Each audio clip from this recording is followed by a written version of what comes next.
Okay, so this is going to be another one of those one cheer and one not cheer for what Mauler is up to. So I'm actually going to agree with the basic point that the action scenes in the trilogy often don't make any sense, but I think this is true for all of Star Wars. Almost nothing in terms of the action scenes ever seems to make really a lot of sense. So there you go. It's they're all over the place. But I'm going to really address this thing about TFA, but then contextualize it with Skywalker because I think that's really much more interesting in terms of a debate.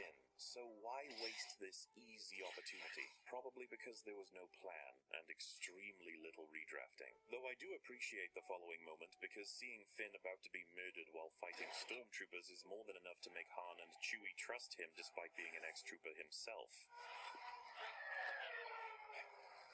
Okay, big deal? Thanks. Han is letting him know that he still doesn't believe the lie, but he's willing to believe he's not with the First Order, even if his motivation is essentially just Rey at this point. This whole scene is weird for other reasons, though. There is a strange amount of troopers that don't exist until the boss battle portion is over. Or, I guess, to be more accurate, they exist, but they do nothing. As the fight with Finn begins, look in the background. There's a whole selection here that apparently get lost. Look how close they're getting, but they still don't help their guy out? Like, they do eventually, but it takes them ages. Look at this guy right here. Attack. I guess to address what he's asking is like, well, what are these stormtroopers doing, or why are they acting the way they are? Again, I guess he's still not paying attention. They're brainwashed soldiers. They're not friends. Why would they help? I mean, the guy with the baton is doing fine. They don't need to help him. And even if we go down this right, well, why aren't they?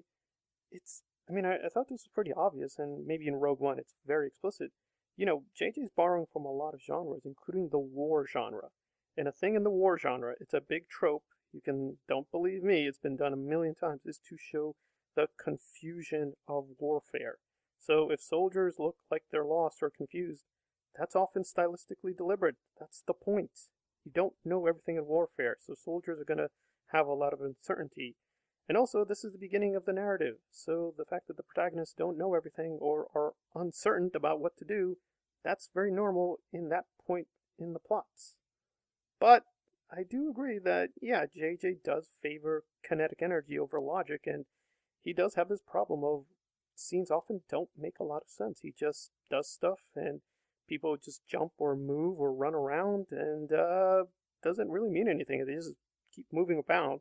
Now, I do get his basic point. He wanted a much more kinetic energy as opposed to the prequels, where oftentimes people didn't move, and even in the action scenes, they don't move around that much. And for instance, Attack of the Clones, I'm not a huge fan of, but I really like the Obi-Wan Django fight, even though it makes no logical sense. But it was fairly short, and then we're back to a lot of dialogue scenes. So yeah, this has been a continual problem within Star Wars of not being able to balance the action with much more calm scenes.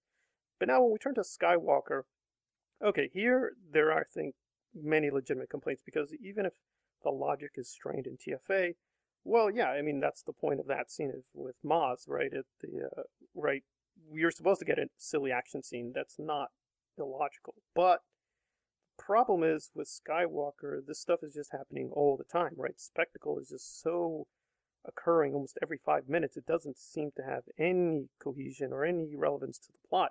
It just keeps happening and happening and happening.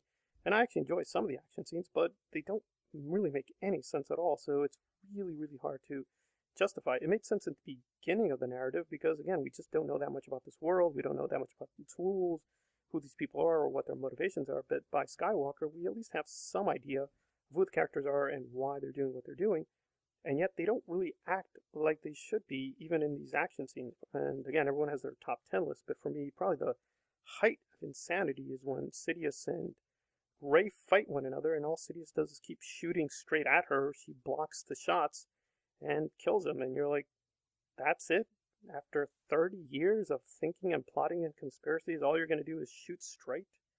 So again, I understand JJ's point. He wants a lot of kinetic energy. He just wants a lot of stuff happening, but it doesn't really have the dramatic punch because there's just too many editing mistakes. There's mistakes in terms of the dialogue. I mean, it's just too contradictory. So with TFA, it's a moderate case. Obviously, the action could be filmed a lot better, and there are things that are not objectively bad, but stuff that almost everyone thinks is pretty stupid, like the big base, the big Death Star. Like, oh, let's just make the Death Star bigger. It's like, okay, fine, but it doesn't have much of an impact, and what it does is kind of pointless.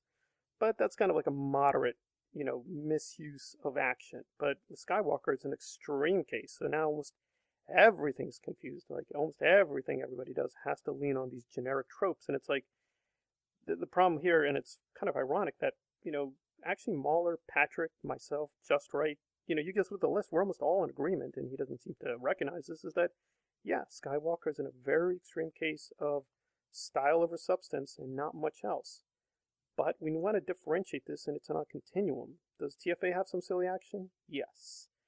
But is there something behind the action? I think so. I mean, you have to argue for it a little bit, but his criticism has not affected my, my take on TFA in one single bit. But with Skywalker, yeah, I think, and I'm not a big fan of it anyway, but if I had to defend it devil's advocate style, I would be pressed. I would be, I'm not quite sure how much of this action really makes sense. It seems with TFA, they did take the time and money to do it. With Skywalker, they had the money, but they didn't put enough care into what the action was supposed to mean. All right, so this is one cheer and one not cheer for Mauler's analysis of action in TFA and Skywalker. All right, Star Wars Analyzed. If you like the content, please hit the like button and or subscribe. Please comment below if you can. Please share the content. Thank you for listening.